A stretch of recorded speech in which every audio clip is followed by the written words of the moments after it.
Hi, this is another version of It's About Time. I know it's been a while. I was going to catch up on the other magazines, but I just got so far behind, I just decided to leave it alone. This one is on November 16th. Now, it's a little bit outdated because of what happened in France last week. My prayers and thoughts are with those people. There's a lot going on, and I'm sure that Time is going to be covering it very soon. But right now, I'd just like to briefly cover a few other things that have been happening in the news. And one of them is, well, I'm just going to get to the root of some things. How Rubio is rising like GOP Obama. What makes America special is that there are people who are not rich who are happy, he will say. Well, that's just fine and dandy. I'm not rich and I'm happy, but there is people that do not live in America. There are people who do not live in America that are happy too, that aren't rich. You can be poor and be happy because there's a lot more to life than money. Money helps pay the bills. But I always like to tell people, I have the same things the rich have. Mine just are cheaper and they cost less, and I don't have as many. This man is doing well in his competition for the Republican nomination, and I think he would make a good candidate. Well, he is a good candidate. Civil rights. The U.S. Department of Education said an Illinois school district discriminated against a transgender teen who identifies as female by requiring her to change in a private area of a girls' locker room. The school has 30 days to find a solution, or it could lose federal funding. Personally, I feel like this is a solution, and you might really disagree with me, because I feel like that the feelings of both sides should be considered. I'm not against transgenders. I am for equality of all people. But I believe that people need to give other people their own feelings, and they need to respect them. $43 million the Americans spent to build a gas station in northern Afghanistan. The Pentagon said it did not have the personnel expertise to explain the exorbitant costs because the task force behind the project closed in March. Now that's a big waste of taxpayer money. $43 million. What is going on? For all we know, the terrorists will find that, and that'll be the end of the $43 million gas station. Officials congregate near the wreckage of a Russian plane in Egypt's Sinai Peninsula on November 1, a day after it crashed, killing all 224 passengers. Russia and Egypt each rejected claims that militants linked to ISIS had brought down the jet, which appears to have broken up in midair, but officials in the U.S. and the U.K. voiced suspicions that an explosive was planted on the plane. And in view of what happened on Friday in Paris, this is highly likely. There is a film, a very short film, explanation film that's circulating on Facebook that briefly explains all of the countries involved, all of the terrorist groups involved, where they're coming from and where they're congregating, and if you can look for it on Facebook, it's very interesting. Yemen was hit by a rare cyclone on November 3rd with substantial flooding, reportedly killing 3 people and driving over 40,000 from their homes. The UN warned that 1.1 million could be affected in a country already facing a humanitarian crisis from the ongoing civil war. Marijuana was not legalized for recreational use in Ohio. Although I would have agreed with that, I do not agree with it being legalized under the circumstances that it was going to be, and that was with a minimal amount of people that were going to be holding monopoly on the sales. We do not need an Ohio cartel running the marijuana business. Why Turkey went back to Erdogan, if that's how they pronounce his name. He was the leader of Turkey, and now he's back. The U.S. understands the vital role that Erdogan can play in fighting ISIS in Syria and Iraq, or at least allowing NATO forces to use Turkish air bases.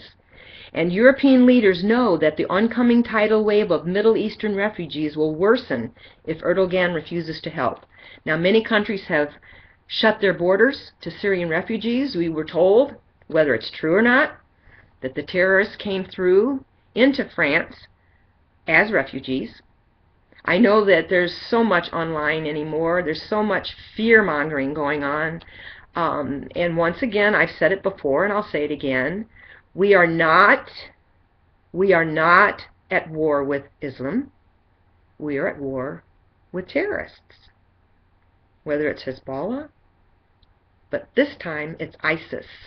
ISIS is becoming a main threat to everyone, even Iran.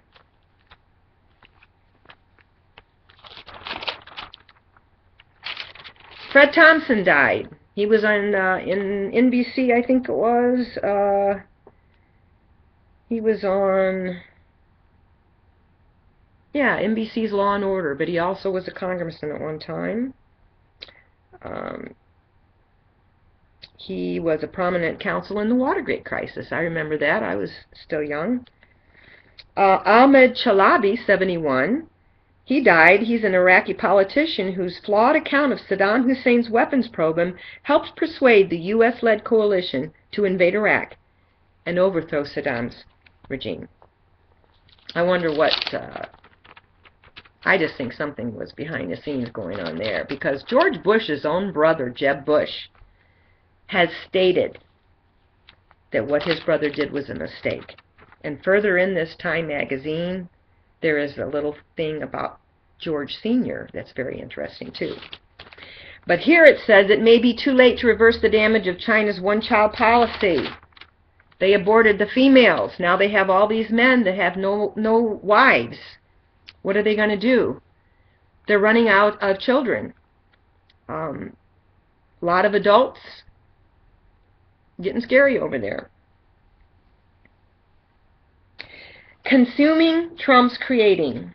Teens and tweens spend less than 10 minutes a day making stuff. Art, music, writing with their digital tools. I disagree.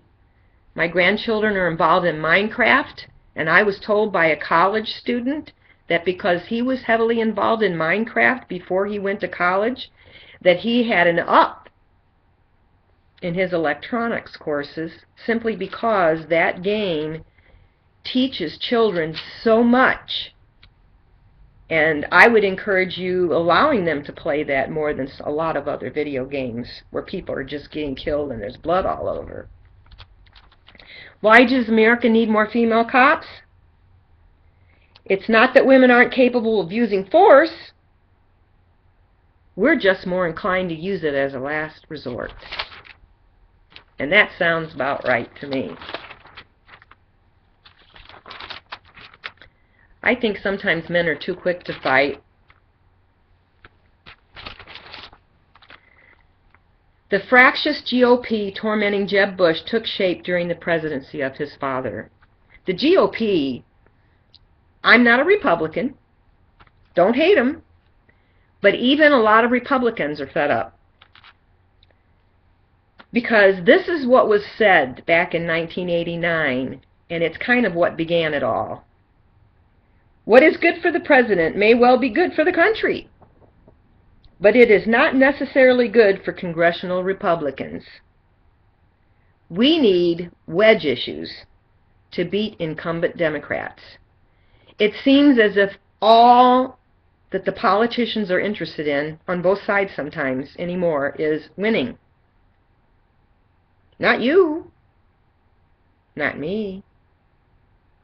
Winning and being in control. So, the best that we can do is study and vote for the best person we can possibly believe that would handle the situation, and then trust God.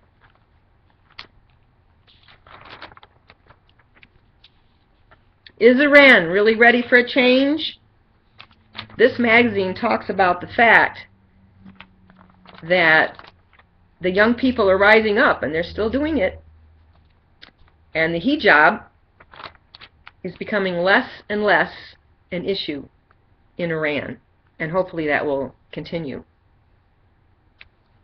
Trump University. Donald Trump's being sued, or else his company's being sued, or else his university's being sued. People were promised, and they paid thousands of dollars to learn secret tricks to purchasing,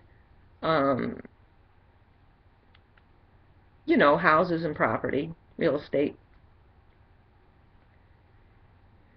So far, Trump's only courtroom defense beyond the procedural wrangling has been that these kinds of apparent misrepresentations are the kind of general puffery involved in any commercial marketing.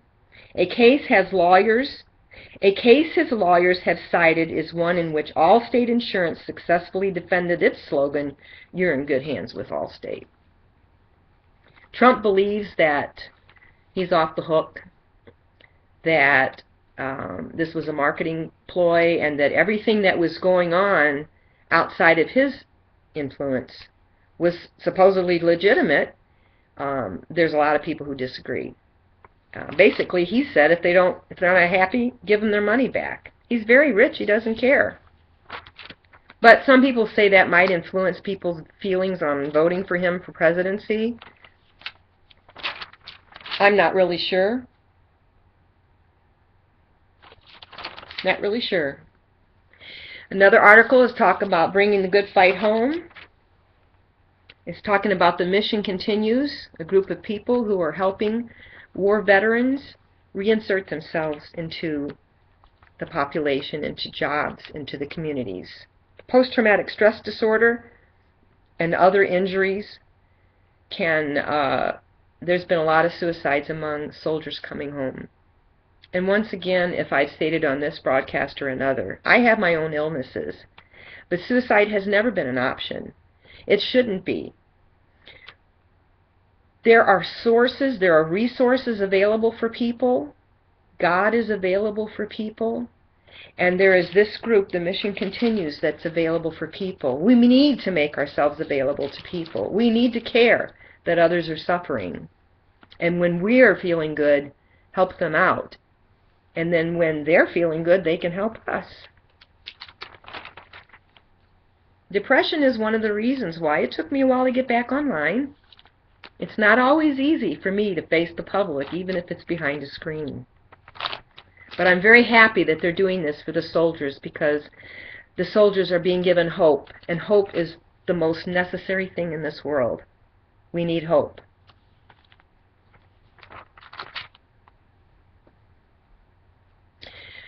There's a movie coming out, A Chilling Peek Beneath Soiled White Collars in Spotlight. It's about the pre-sleep pedophilia problems that were from the Boston Globe's expose on 2002. A lot of things have been changing in the Catholic Church, and this is a good thing. And I believe this Pope has been one of the reasons why. Sandra Bullock will lead a new all-female Ocean's 11 movie, and that's a love it. A leave it says Justin Bieber stormed off stage at a performance in Norway. He later apologized, explaining that it had been a rough week. I would feel so blessed, so overwhelmingly blessed, to stand before an audience in Norway, getting paid the amount of money that he gets paid, to meet and greet the amount of people that he gets to meet and greet. I could never storm off the stage. Take a pill, man.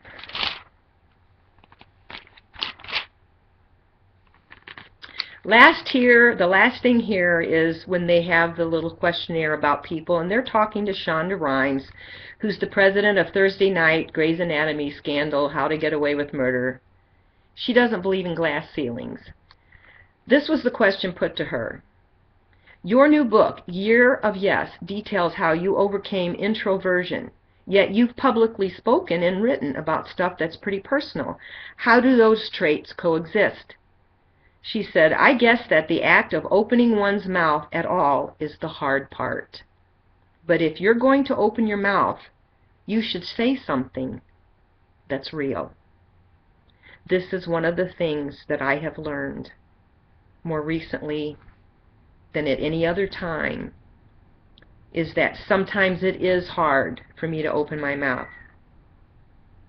But sometimes I must, because I must be that bugle that the Bible talks about, that rings out the truth. And before I close this session and say goodbye, once again, I will state to you, and I hope you remember it all week or until the next time I'm able to come before you, we are not at war with Islam. We are at war with terrorists. We are at war with our own fears. Good day.